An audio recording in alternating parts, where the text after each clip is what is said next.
আসসালামু আলাইকুম। সবাইকে স্বাগত জানাচ্ছি আমাদের ৫ মিনিটের স্বাস্থ্যবার্তা আয়োজনে। বরাবরের মতো আবার আপনাদের সাথে আছি আমি ডাক্তার ইসমাত জাহান তৈশিন। আজকের আয়োজনে আমাদের সাথে উপস্থিত আছেন ইউনাইটেড মেডিকেল কলেজ হসপিটালের ডার্মাটোলজি, লেজার অ্যান্ড অ্যাস্থেটিক বিভাগের সহকারী অধ্যাপক ডাক্তার শারমিন কবির ম্যাম। স্বাগতম ম্যাম আপনাকে। আজকে আমরা আবারও দর্শকদের কাছ থেকে সবচেয়ে বেশি পাওয়া ৫টি প্রশ্ন তুলে এনেছি এবং সেই প্রশ্নগুলোর মতামত আমরা ম্যামের কাছ থেকে জেনে নিব। আশা করি এতে সবাই উপকৃত হবেন। রোজার সময় ত্বক সতেজ রাখতে কী ধরনের স্কিন কেয়ার রুটিন অনুসরণ করা উচিত? রোজায় যেহেতু আমরা দীর্ঘক্ষণ না খেয়ে থাকি, সেক্ষেত্রে আমাদের বডি এবং স্কিন অনেকটা ডিহাইড্রেটেড হয়ে যায়। তো যার কারণে আমাদের স্কিন কিছুটা রুক্ষ, শুষ্ক এবং ম্লান হয়ে যায়। সেক্ষেত্রে আমি সবাইকে বলে থাকি যে ইফতারের পর থেকে সেহরি পর্যন্ত মিনিমাম ৭ থেকে ৮ গ্লাস পানি খেতে হবে। এটা খুবই ইম্পর্টেন্ট। তাহলে আমাদের স্কিনের ডিহাইড্রেশনটা ব্যালেন্স থাকবে। আর ঘুমটা খুবই ইম্পর্টেন্ট। অনেকে করে কি রাতে না ঘুমিয়ে সেহরি পর্যন্ত সজাগ থাকে। এই অভ্যাসটা আসলে খুব ভালো কিছু না। তারাবির পর যদি আমরা একটু তাড়াতাড়ি ঘুমিয়ে সেহরির আগে উঠি তাহলে কিন্তু একটা সাফিসিয়েন্ট ঘুম আমরা এনশিওর করতে পারবো। তো এই ঘুম, পানি, ডিহাইড্রেশন বা সবকিছুই কিন্তু আমাদের স্কিন এবং হেয়ারের সাথে খুব ইম্পর্টেন্ট ভাবে জড়িত। এগুলো এনশিওর করতে পারলেই আমাদের স্কিন এবং হেয়ার হেলদি থাকবে। যাদের এক্সিমা, অ্যালার্জি, ফাঙ্গাল ইনফেকশন বা ব্রণের জন্য নিয়মিত মেডিকেটেড ক্রিম বা ওষুধ ব্যবহার করতে হয়, তো রমজানে অ্যাকচুয়ালি এগুলো ব্যবহারের ক্ষেত্রে সঠিক নিয়ম কোনটা? যেকোনো ডিজিজের ক্ষেত্রে আমরা ২ ধরনের মেডিকেশন দিয়ে থাকি। একটা হচ্ছে ওরাল কিছু মেডিকেশন এবং লাগানোর অথবা টপিক্যাল কিছু মেডিকেশন। যদি ওরাল মেডিকেশনটা সকালে এবং রাতে থাকে সেক্ষেত্রে বলি যে ইফতার এবং সেহরিতে ট্যাবলেট বা ক্যাপসুল খেতে। আর লাগানোর জন্য কোনো বিধিনিষেধ নেই। লাগানোর যে ক্রিম বা অয়েন্টমেন্ট আছে এগুলো যেকোনো সময়ই লাগাতে পারবে বা যেভাবে নির্দেশিত আছে সেভাবে লাগাবে। রমজানে বরাবরই আমাদের খুব বেশি পানি খাওয়ার যেহেতু সুযোগ থাকছে না, আমরা ফাস্টিং করছি।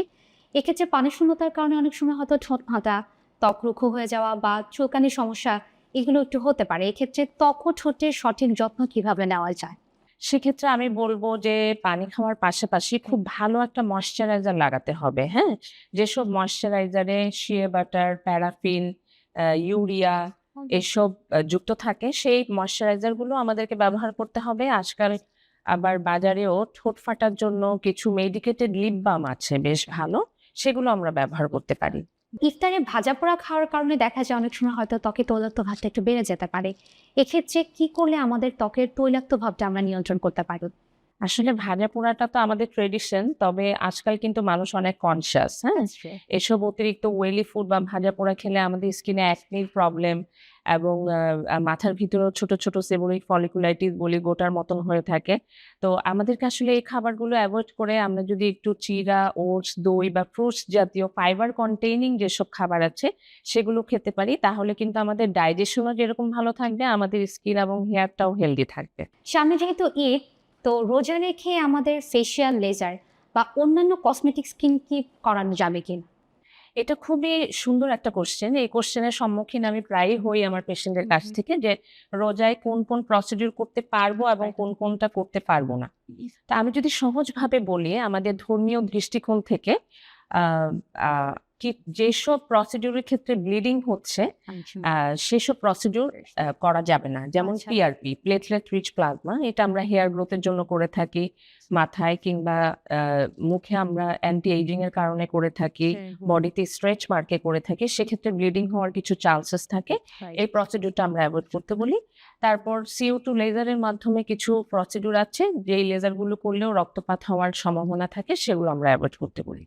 আবার ইনজেকশন গ্লুটাথিয়ন বা ইনজেকশন PDRN এই ইনজেকশন গুলো নিলে ইমিউনিটি বুস্টিং বা এনার্জি বুস্টিং হয়। এগুলো এভয়েড করতে হবে।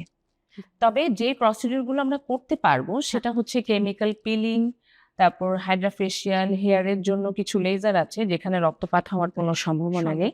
এই লেজারগুলো আমরা কিন্তু রোজা রেখেও নিশ্চিন্তে করতে পারবো।